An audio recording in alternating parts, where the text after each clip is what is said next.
Before you drink hibiscus tea again, avoid these 5 common mistakes.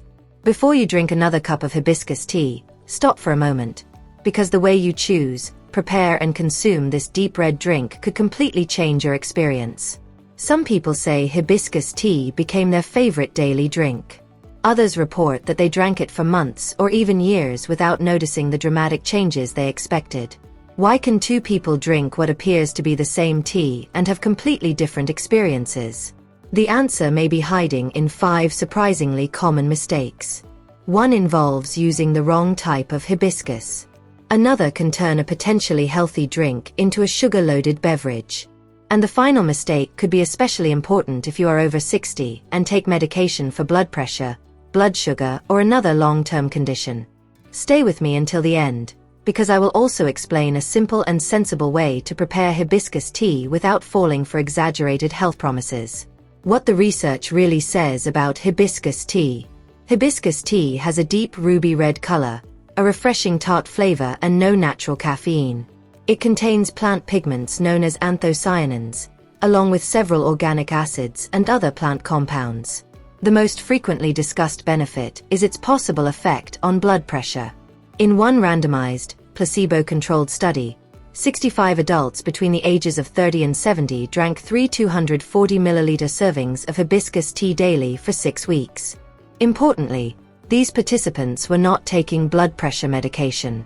At the end of the study, systolic blood pressure, the upper number, fell by an average of approximately 7.2 points in the hibiscus group, compared with 1.3 points in the placebo group. However, the difference in diastolic blood pressure, the lower number, was not statistically significant. That distinction matters. Hibiscus tea may be a useful part of a healthy lifestyle for some people, but it is not a guaranteed treatment. It does not produce identical results in everyone, and it must never be used as a replacement for prescribed medication. With that important truth established, let's examine the first mistake. Mistake number 1. Using the wrong type of hibiscus. Many people assume that every colorful hibiscus flower growing in a garden can be turned into tea. That is not a safe assumption. The hibiscus used in most research and commercial teas is Hibiscus sabdariffa, commonly called roselle, red sorrel, Jamaican sorrel or carcade. The drink is generally made from the fleshy, dark red calyces surrounding the seed pod, not simply the large decorative petals often shown in pictures. This distinction created confusion among viewers of our earlier hibiscus video. Several people wanted to know why the hibiscus they recognized did not resemble the plant shown on screen. That is an important question because the word hibiscus refers to many different plants. Do not pick flowers from an ornamental garden and assume they are suitable for drinking. They may be a different species, or they may have been treated with pesticides and other garden chemicals not intended for food.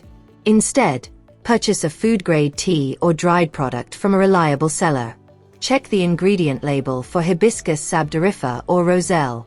If the package only says hibiscus flavor without identifying the ingredient, look for a clearer product. Making this one check takes only a few seconds, but it ensures that you are drinking the same type of hibiscus commonly used in food products and human research. Mistake number 2. Adding so much sugar that it becomes a different drink. Pure hibiscus tea has a naturally sour, cranberry-like flavor. Because of that tartness, many traditional recipes add large quantities of sugar, syrup, or honey. This may improve the taste, but it can also work against the health goal that attracted you to hibiscus tea in the first place. A person concerned about blood sugar, body weight, or cardiovascular health may unknowingly add several teaspoons of sugar to each glass. If that person drinks 2 or 3 glasses every day, the added sugar can accumulate quickly. And remember that honey is also considered a free sugar. Although honey contains small amounts of other compounds, using several spoonfuls does not make a heavily sweetened drink sugar-free. The World Health Organization recommends keeping free sugars below 10% of total daily energy intake, with a further reduction below 5% potentially offering additional benefits. If unsweetened hibiscus tastes too tart, begin with a weaker infusion or dilute it with more water. You can also enjoy it chilled, which some people find less sharply sour. A small culinary amount of cinnamon or ginger may change the flavor, but avoid turning the cup into a complicated, miracle mixture. The tea should complement your healthy routine, not become a disguised sugary drink. Tell me in the comments, do you prefer hibiscus tea completely unsweetened, lightly sweetened, hot or chilled? Mistake number 3. Believing stronger and more frequent must be better. A common rule in herbal drink videos seems to be that if 1 teaspoon is good, 4 teaspoons must be 4 times better. That is not how the human body works. The studies examining hibiscus used measured quantities and controlled routines. They did not ask participants to drink extremely concentrated hibiscus throughout the day.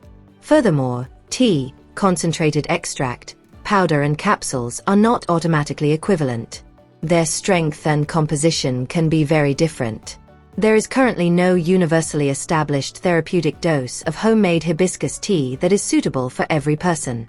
Your age, medications, usual blood pressure, health conditions and tolerance can all influence your response.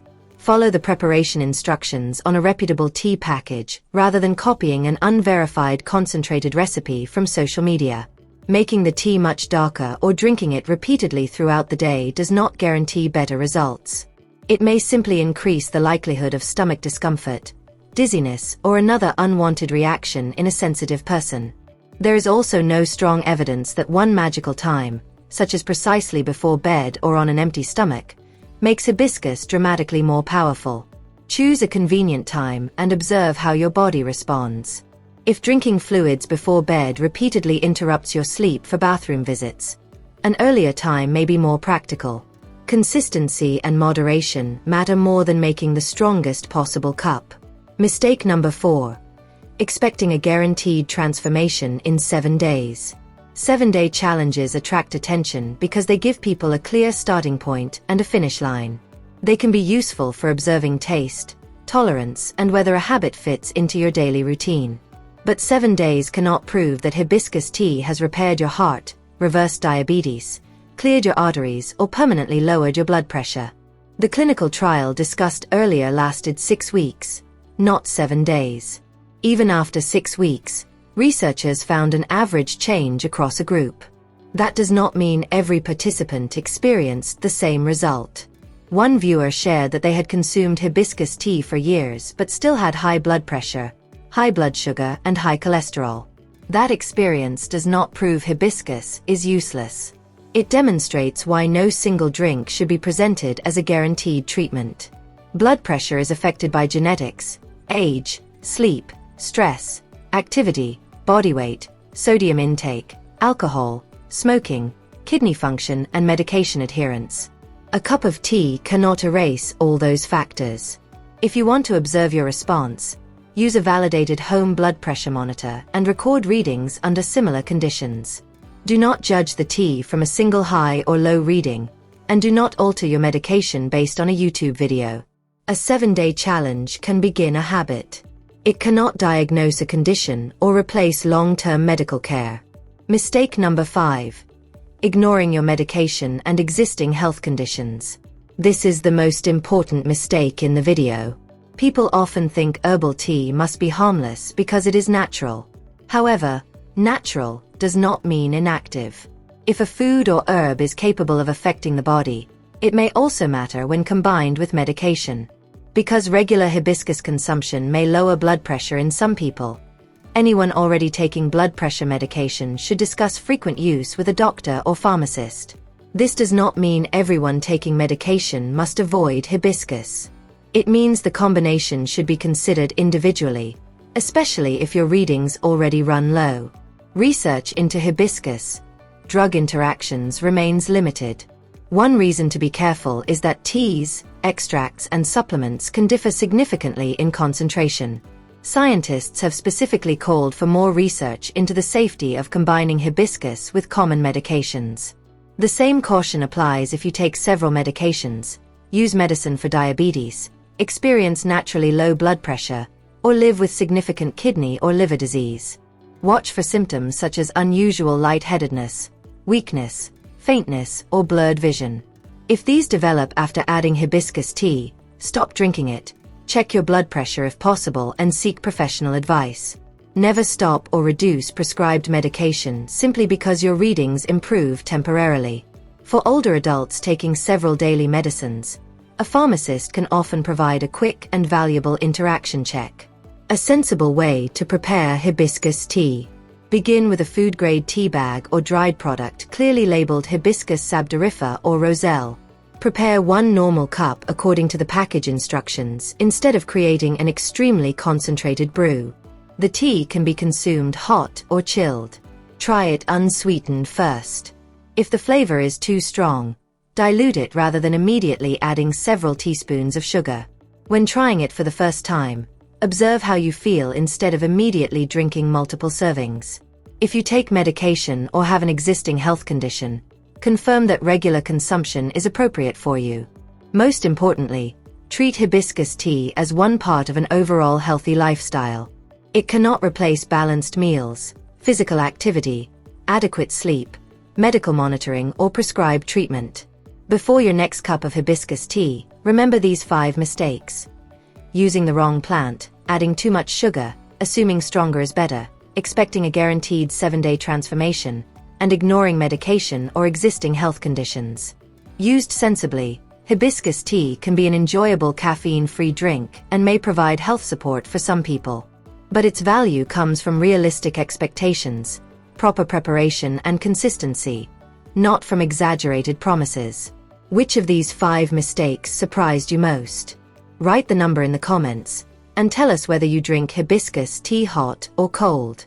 If you have not watched our original 7-day hibiscus tea video, click the video appearing on your screen now.